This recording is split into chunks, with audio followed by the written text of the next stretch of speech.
ना वो लोग चेहरा तय कर पा रहे हैं, ना वो लोग गठबंधन का स्वरूप तय कर पा रहे हैं। ये दर्शाता है कि एक तरफ बिखरा हुआ विपक्ष और दूसरी तरफ मजबूत एनडीए। जो आपके चाचा है पशुपति कुमार पारस, वो दलित सेना का रैली का आयोजन कर रहे हैं, कैसे देख रहे हैं? करें भैया, समय समय पे होना चाहिए। ये हमला अगर आपको याद हो तो लोकसभा में भी किया गया था कि सीट शेयरिंग में मामला अगर कहीं जाकर फंसता है तो वो महागठबंधन में ही फंसता है, जहाँ एक तरफ कांग्रेस कतई नहीं चाहेगी कि 70 से कम सीटें हम लोग को मिले और नहीं मिलनी भी चाहिए। लोक जनशक्ति पार्टी रामविलास की सुप्रीमो चिराग पासवान ने विपक्ष पर कर दिया बड़ा कटाक्ष। कह दिया कि लोकसभा चुनाव के दरमियान भी कुछ ऐसा ही बयान दिया जा रहा था। नमस्कार, आप देख रहे हैं देशवा न्यूज, आपके साथ मैं हूं राजनंदिनी। बिहार विधानसभा चुनाव से पहले अमित शाह 2 दिनों के लिए बिहार दौरे पर आए हैं। उनके इस दौरे को बेहद अहम बताया जा रहा है एनडीए के मायने से। आपको बता दें तो चुनाव से पहले अमित शाह जिस दौरे पर आए हैं उसको लेकर के विपक्ष भी बयान दे रही है, लेकिन उसी को लेकर के विपक्ष तो बयान दे ही रही है, लेकिन उसी को लेकर के आपको बता दें तो लोक जनशक्ति पार्टी रामविलास ने क्या कुछ कहा है, साथ ही साथ ईद को लेकर के क्या कुछ कहा है, क्योंकि मुस्लिम समुदाय ने साफ तौर पे बॉयकॉट किया था मुख्यमंत्री नीतीश कुमार, लोक जनशक्ति पार्टी रामविलास के सुप्रीमो चिराग पासवान और आंध्र प्रदेश के मुख्यमंत्री चंद्रबाबू नायडू का, क्योंकि मुस्लिम समुदाय ने साफ तौर पे बॉयकॉट किया था मुख्यमंत्री नीतीश कुमार, चंद्रबाबू नायडू और चिराग पासवान का।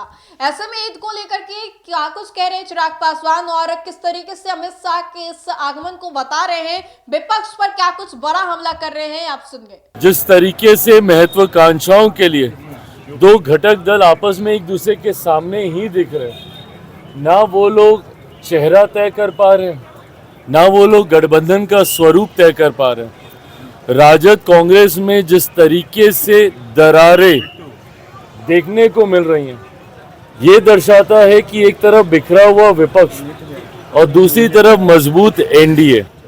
एक ऐतिहासिक जीत की ओर हम लोग अग्रसर हो रहे हैं, इसमें कहीं कोई संदेह नहीं। दलितों को लुभाने के लिए 14 अप्रैल से जो आपके चाचा है पशुपति कुमार पारस, वो दलित सेना का रैली का आयोजन कर रहे हैं, कैसे देख रहे हैं? करें भैया, समय समय पे होना चाहिए। एनडीए की बैठक में क्या नीतीश कुमार को संशय की स्थिति बना रहे हैं विपक्ष, क्या उनके चेहरे पर मुहर लग जाएगी? देखिए, ये विपक्ष के लिए ये मुद्दा है, हम लोग लिए कभी मुद्दा नहीं रहा। मुख्यमंत्री जी का नाम, उनका चेहरा, एनडीए का चेहरा बिहार में कौन होगा, ये हम लोग लिए चर्चा का विषय रहा ही नहीं है। समय समय पर गठबंधन ने इन बातों को स्पष्ट तौर से सामने रखा है। ये सब कुछ ठीक नहीं है। ये हमला अगर आपको याद हो तो लोकसभा में भी किया गया था। कितने एमिकेबली सीट शेयरिंग लोकसभा में हो गई थी। ये वो हमला है जो कि समय समय पर किया जाता है, पर जब ये लोग हमला हम पे करते हैं, लोग भूल जाते हैं कि सीट शेयरिंग में मामला अगर कहीं जाकर फंसता है तो वो महागठबंधन में ही फंसता है।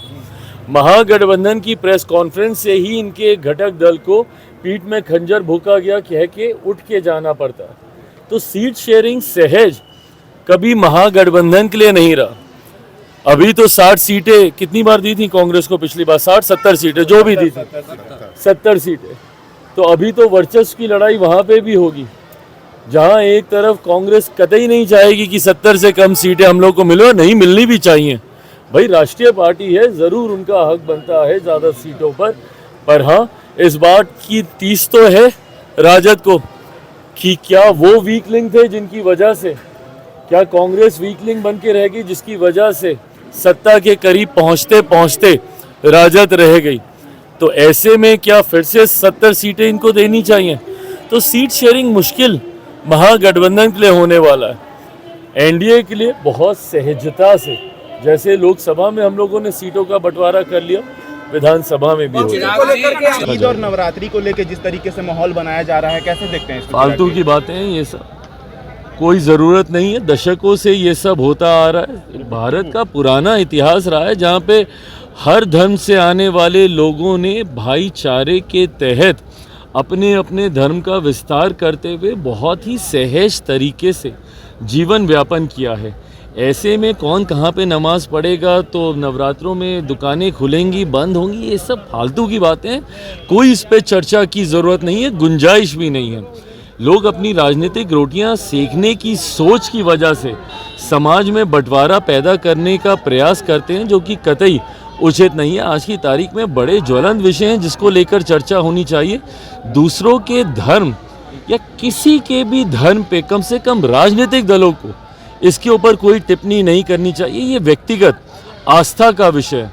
मैं मानता हूँ जिस दिन धार्मिक संगठन, भले वो किसी भी धर्म से जुड़े हों, जिस दिन धार्मिक संगठन राजनीति या राजनीतिक दलों का संरक्षण करना बंद कर दें और जिस दिन राजनेता और राजनीतिक दल धर्म के विषयों में हस्तक्षेप करना बंद कर देंगे तो कम से कम 90% समस्या वहीं पे हल हो जाएगी। समस्या तब उत्पन्न होती है जब राजनीतिक सोच के साथ इन विवादों को जन्म दिया जाता है। फालतू है, कोई जरूरत। तो आपने सुना चिराग पासवान ने क्या कुछ कहा। साथ ही साथ आपको बता दें तो चिराग पासवान चुनाव से पहले बेहद एक्टिव मोड में नजर आ रहे हैं, क्योंकि बिहार के लिए बेहद खास चुनाव है ये।